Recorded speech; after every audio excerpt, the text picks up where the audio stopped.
मेरे प्यारे बच्चों, नमस्कार। बेटा वर्ग क्लासेज में मैं अरुण कुमार राय आपका स्वागत करता हूं। कक्षा प्रारंभ करने से पहले सामान्य ज्ञान की बात। 1857 में हमारे देश की पहली स्वतंत्रता की लड़ाई लड़ी गई थी, जिसमें मंगल पांडे ने उस आंदोलन का, संग्राम का नेतृत्व किया था। अब हम आज की पढ़ाई शुरू करते हैं। ये कह रहे हैं कि गणित की व्यवहारिक बातें, इस समय ये कह रहे हैं। मैं थोड़ा किताब से, आप अपनी किताब खोल लीजिए और देखिए। व्यवहारिक प्रयोग में बड़ी संख्याएं, ये कह रहे हैं पिछली कक्षाओं में हम पढ़ चुके हैं कि लंबाई के एक मात्रक या इकाई यूनिट के लिए सेंटीमीटर।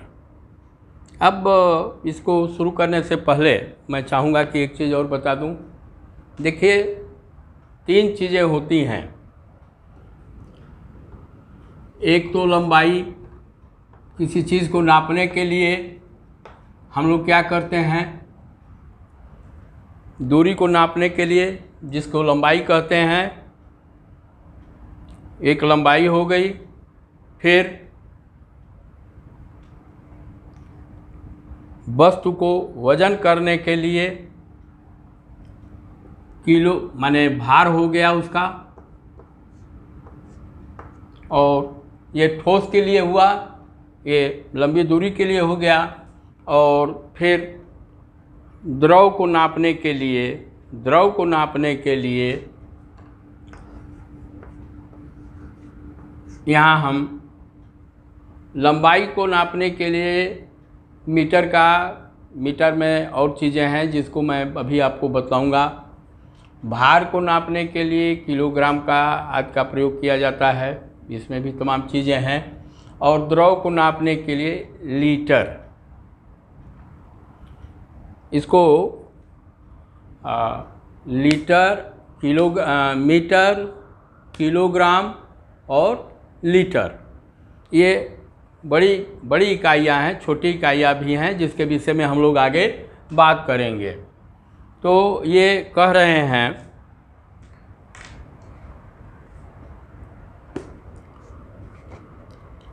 पेंसिल की लंबाई अपनी पुस्तक या अभ्यास पुस्तिका की चौड़ाई इत्यादि मापने के लिए हम सेंटीमीटर का प्रयोग करते हैं।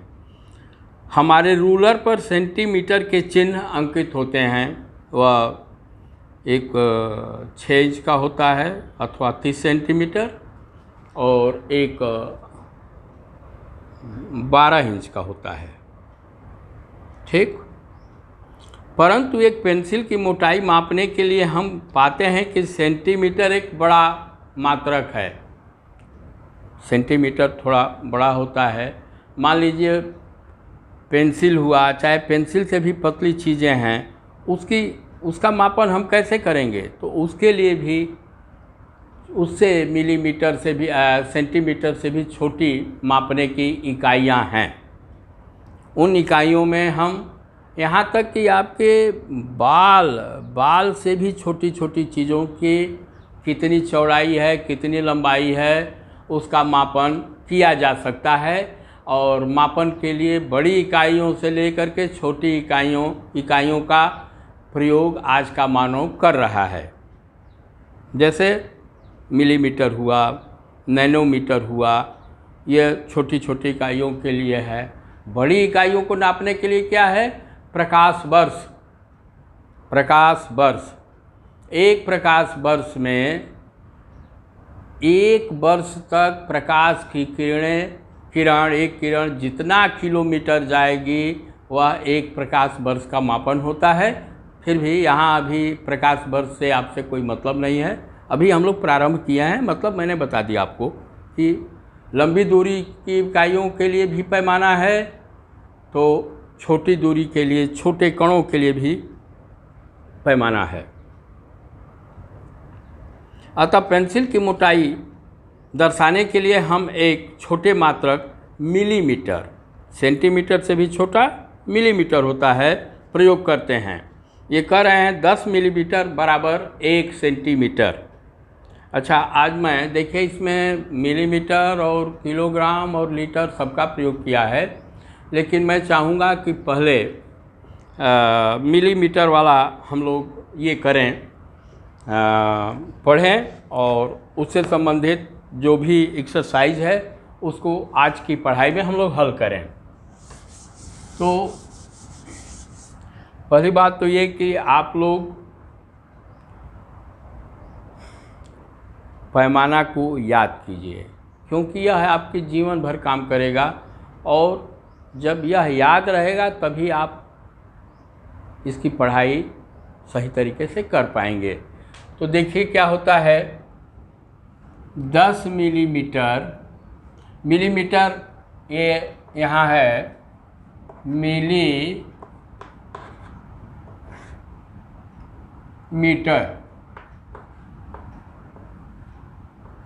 इसको मैं मिमी लिखूँगा,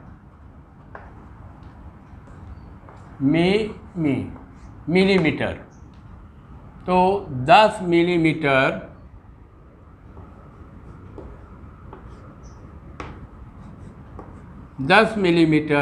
बराबर 1 सेंटीमीटर।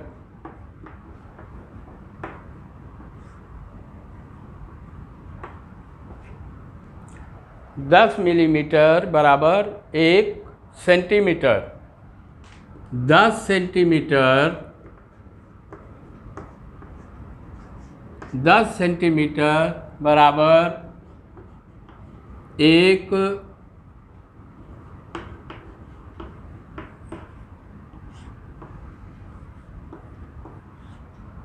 डेसीमीटर।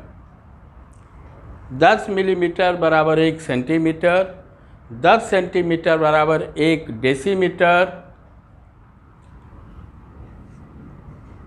10 डेसीमीटर बराबर 1 मीटर। अब देखिए 1 डेसीमीटर में कितना सेंटीमीटर है? 10 सेंटीमीटर है। 10 सेंटीमीटर बराबर 1 डेसीमीटर है और 10 डेसीमीटर बराबर 1 मीटर है। मतलब 1 मीटर में कितना सेंटीमीटर हो जाएगा? 10 गुणित 10 बराबर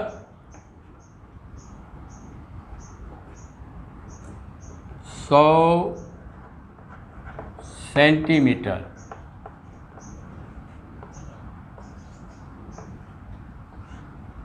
1 मीटर बराबर 1 मीटर बराबर 100 सेंटीमीटर। 1 मीटर बराबर 10 डेसीमीटर। 1 डेसीमीटर बराबर 10 सेंटीमीटर। 1 सेंटीमीटर बराबर 10 मिलीमीटर। और फिर इसके बाद चलिए इसको आप लोग लिख लीजिए, इसको याद कीजिएगा। मीटर, किलोमीटर तक हम लोग चलेंगे। फिर 10 मीटर, 10 मीटर बराबर 1 डेकामीटर।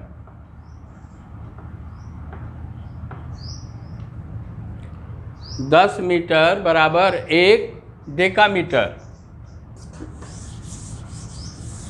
फिर 10 डेकामीटर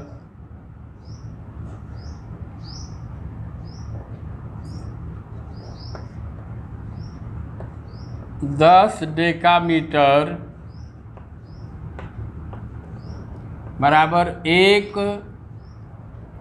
10 डेकामीटर बराबर 1 हेक्टोमीटर।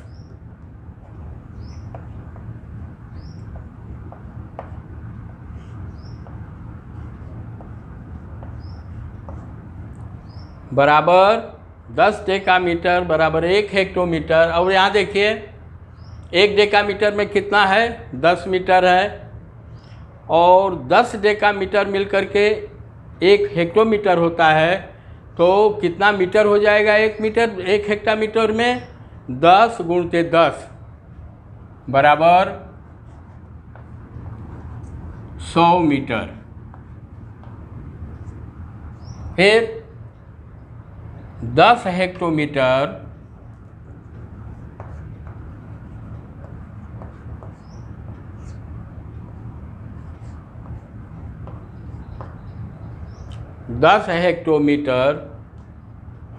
बराबर 1 किलोमीटर।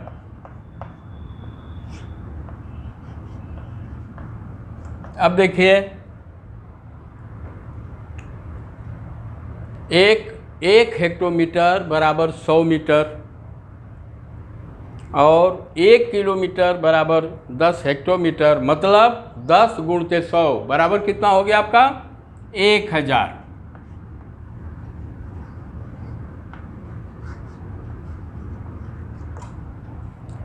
एक किलोमीटर में कितना होता है 10 हेक्टोमीटर अथवा 1000 मीटर। ये बेटा पैमाना याद कर लीजिए आप लोग। 10 मिलीमीटर बराबर 1 सेंटीमीटर, 10 सेंटीमीटर बराबर 1 डेसीमीटर, 10 डेसीमीटर बराबर 1 मीटर, 10 मीटर बराबर, और यहाँ पर 10 डेसीमीटर बराबर 1 मीटर बराबर 100 सेंटीमीटर, फिर 10 मीटर बराबर 1 डेकामीटर, 10 डेकामीटर बराबर 1 हेक्टोमीटर बराबर 100 मीटर। 1 हेक्टोमीटर में 100 मीटर होगा, और 10 हेक्टोमीटर बराबर 1 किलोमीटर बराबर 1000 मीटर। मैं उम्मीद करता हूँ कि आप लोग इसको अपनी पुस्तिका पर लिख लिए होंगे, कापी पर लिख लिए होंगे, और इसको याद कर लीजिएगा, क्योंकि यह जिंदगी भर आपके काम आएगा। जितना भी है हमारे जीवन की चीज़ें, जब लंबाई की बात आती है तो हम लोग मीटर, सेंटीमीटर, मिलीमीटर आज की बात करते हैं। जैसे हम लोगों को गाजीपुर से बनारस जाना होगा तो हम लोग कहेंगे कि 80 किलोमीटर है। लखनऊ यदि जाना होगा तो हम लोग कहेंगे कि गाजीपुर से लखनऊ के बीच की दूरी 355 किलोमीटर है। मतलब लंबी दूरी की बात है। कपड़ा खरीदना होगा तो मैं कहूँगा 1 मीटर लूँगा, 2 मीटर लूँगा, 25 सेंटीमीटर लूँगा। तो ये पैमाना आपको याद रहना चाहिए। और आज हम लोग केवल मीटर वाला जो भी अभ्यास होगा उसको करेंगे।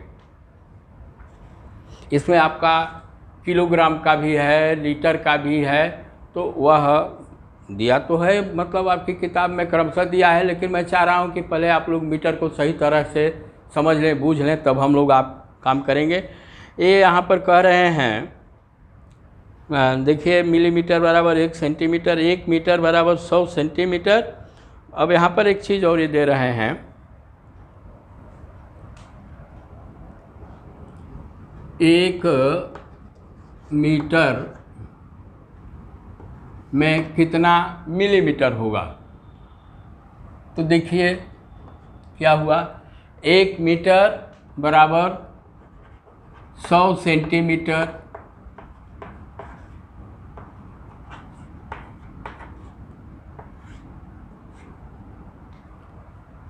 1 मीटर बराबर 100 सेंटीमीटर।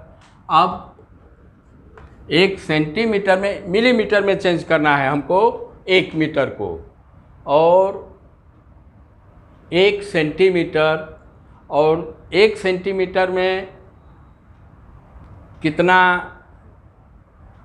मिलीमीटर होता है 10। तो 10, ये तो 100 हो गया, गुणित सेंटीमीटर को मैं मिलीमीटर में चेंज कर दिया, ये मिलीमीटर हो गया, और ये अब मैं कर दूंगा मिलीमीटर, सेंटीमीटर की जगह मिलीमीटर। ये कितना हो गया आपका 1000 मिलीमीटर।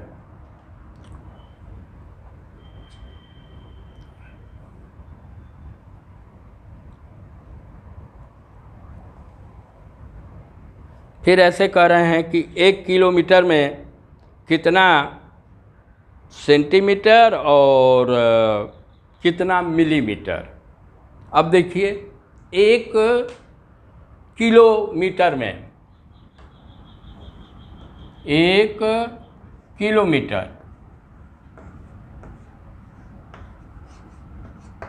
1 किलोमीटर बराबर 1000 मीटर। 1 किलोमीटर बराबर 1000 मीटर। अब देखिए मिलीमीटर को मीटर को यदि मैं मिलीमीटर में चेंज करता हूँ तो 1 मीटर में कितना होता है, 1000 मिलीमीटर होता है। तो इसको हम लोग क्या करेंगे, ये 1000 मीटर एज सच रहेगा, गुणते मिलीमीटर में चेंज करने के लिए इसको 1000 का गुणा कर देंगे इसमें हम, यह मिलीमीटर हो गया। मतलब मीटर की जगह पर मैंने क्या लिखा है, यहाँ पर मिलीमीटर लिखा।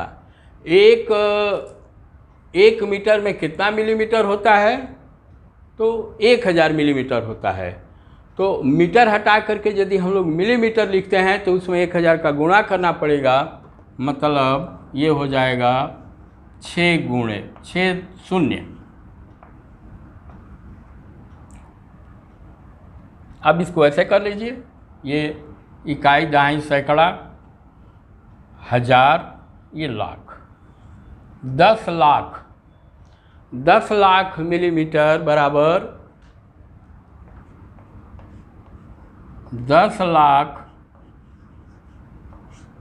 मिलीमीटर बराबर आपका 1 किलोमीटर। 1 किलोमीटर बराबर 1000 मीटर बराबर 10 लाख मिलीमीटर।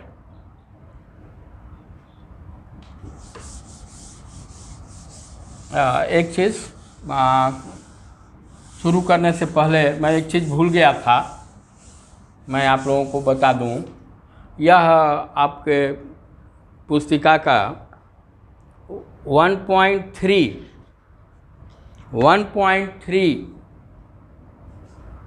यह 1.3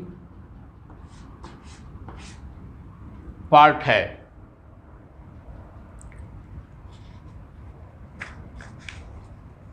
अब देखिए प्रयास करने के लिए कह रहे हैं, एक इन्होंने उदाहरण दिया है। उदाहरण क्या है, एक बस ने अपनी यात्रा प्रारंभ की और 60 किलोमीटर प्रति घंटा की चाल से विभिन्न स्थानों पर पहुंचा। इस यात्रा को नीचे दर्शाया गया है। ए से डी तक जाने में बस द्वारा तय की गई कुल दूरी। मैं उम्मीद करता हूं कि आप लोग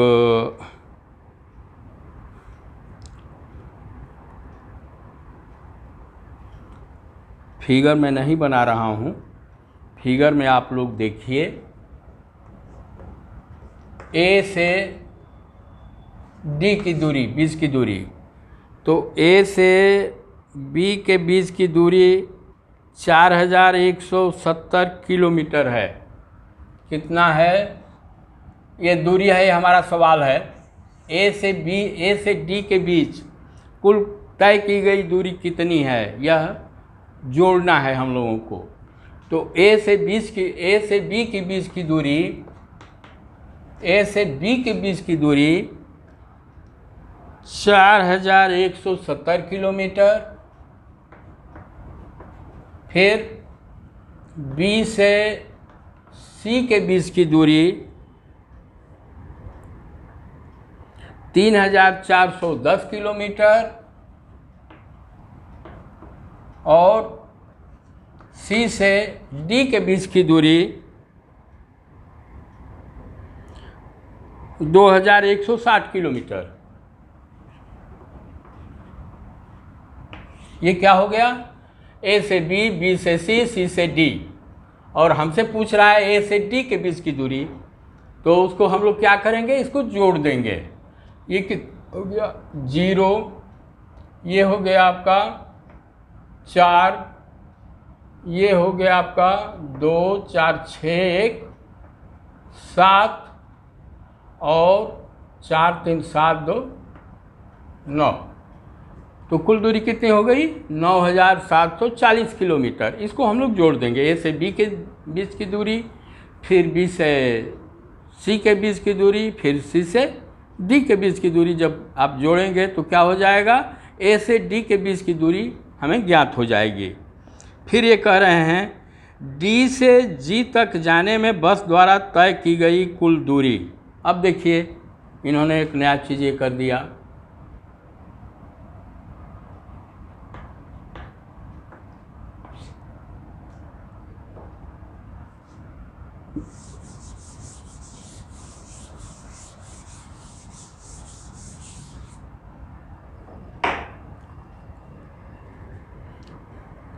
डी से जी तक जाने में। तो अब देखिए डी से जी तक, तो डी के बाद आएगा ई। अब डी से जी के बीच की दूरी कह रहे हैं, तो डी से ई के बीच की दूरी, डी से ई के बीच की दूरी कितनी है? 8140। फिर ई से एफ के बीच की दूरी 4830। ई से एफ के बीच की दूरी 4830, और एफ से जी के बीच की दूरी 2550। 2550 मतलब डी से जी तक उस बस को दूरी तय करने के लिए पहले वह डी से ई पर जाएगी 8140 किलोमीटर दूरी तय करके, फिर वह ई से एफ पर जाएगी 4830 किलोमीटर चल करके, फिर एफ से जी पर जाएगी 2550 किलोमीटर की दूरी तय करके। और हमको क्या करना है? डी से जी के बीच की दूरी, डी से जी के बीच की दूरी तय करने में बस को कितना किलोमीटर चलना पड़ेगा? तो आप बेटा इसको जोड़िए। ये हो गया 0 0 4 3 7 5 12 के 2, 1 1 2 8 10 5 15 के 5, ये हो गया 9 4 13 2 15। डी से जी तक दूरी तय करने में बस को 15,520 किलोमीटर की दूरी तय करनी पड़ेगी। फिर ये कह रहे हैं बस द्वारा तय की गई कुल दूरी ज्ञात कीजिए। अब देखिए आपने एक दूरी ज्ञात किया था ए से डी, वह हुआ था 9,740 किलोमीटर। फिर डी से जी के बीच की दूरी कितना है? 15,520 किलोमीटर। तो इसमें 15,520 को जोड़ दीजिए। फिर अब एक दूरी छूट गई, एक दूरी छूट गई जी से ए।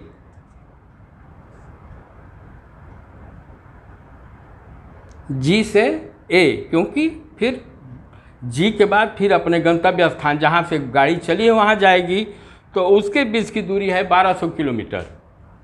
तो इसमें 1200 और जोड़ दीजिए। ये कितना हो गया? 0 4 2 6, फिर 7 5 12 2 14, फिर ये 10 5 15 1 16, ये 2। बस द्वारा कुल 26,460 किलोमीटर की दूरी तय की गई। क्या आप सी से डी तक और डी से ई तक की दूरियों का अंतर ज्ञात कर सकते हैं? हाँ, हम ज्ञात कर सकते हैं।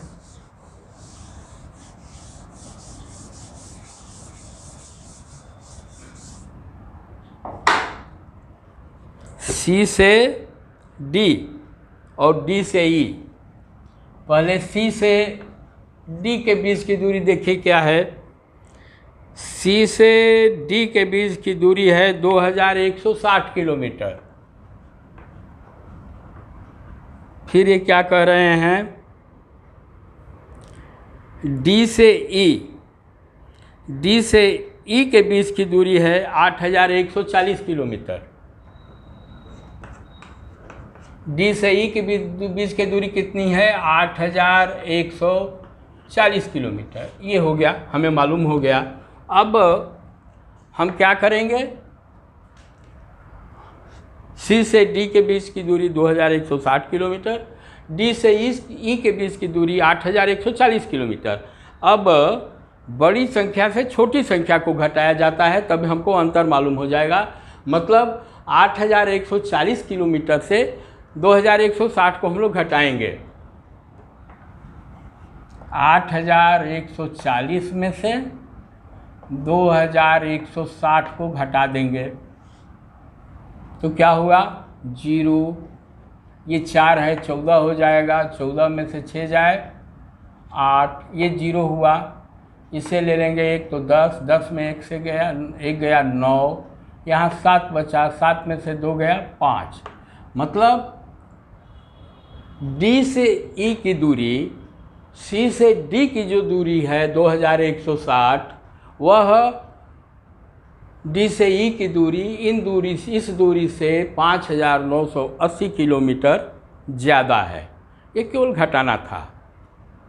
अब आगे है, बस द्वारा निम्नलिखित यात्रा में लिया गया समय ज्ञात कीजिए। बहुत बढ़िया।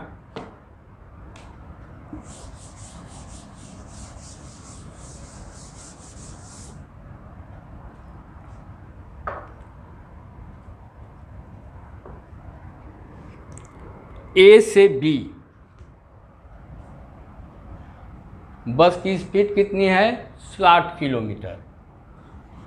60 किलोमीटर प्रति घंटा है। अब ये कह रहे हैं ए से बी, ए से बी के बीच की दूरी कितनी है, 4170 किलोमीटर।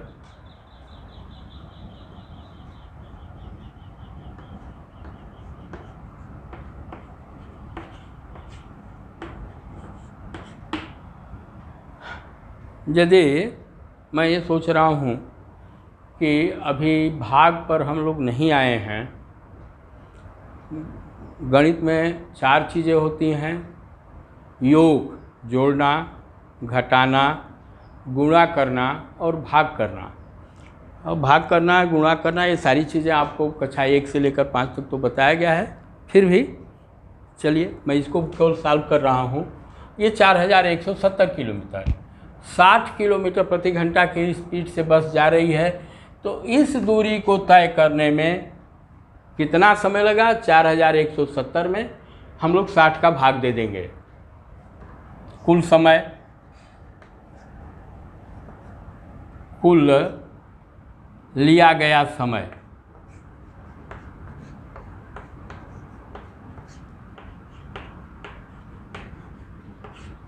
कितना हो जाएगा, कुल दूरी बटा बस की चाल 60 किलोमीटर। ये आपका कट गया। ये 417 में, मैं केवल आपके लिए बतला रहा हूँ, नहीं तो इसका 36.5 आना चाहिए। 417 में यहाँ 417 भागा 6, ये कितना हो गया, 6 के 36, ये हो गया 5। 11 में से 6 गया 5, 3 से 3 कट गया। ये 57, 6 9 54, ये कितना बचा, 3। यहाँ दशमलव बढ़ा करके यहाँ पर 0 कर देंगे, ये 6 25 30 69.5 घंटा पूरा समय लगा। इसको आप लोग ये कर लीजिएगा। फिर आगे सरल है, इसको भी आप लोग हल कर लीजिएगा, अथवा मैं अगले क्लास में आप लोगों को बताऊंगा। तो आज की पढ़ाई मैं यहीं बंद कर रहा हूँ। पढ़ाई बंद करने से पहले 2 चीज़ें। पहली बात ये कि सामान्य ज्ञान की बात, हमारे देश की पहली स्वतंत्रता के बाद हमारे देश की पहली स्वास्थ्य मंत्री राजकुमारी अमृता कौर थीं। राजकुमारी अमृता कौर हमारे देश की पहली स्वास्थ्य मंत्री हैं, और उन्होंने ही एम्स वगैरह जो प्रमुख स्वास्थ्य संस्थान हैं उनकी स्थापना में महत्वपूर्ण भूमिका निभाया था। दूसरी बात ये कि यदि यह आपको अच्छा लगा हो तो आप लोग कृपया इसे लाइक करें, शेयर करें एवं सब्सक्राइब करें। धन्यवाद।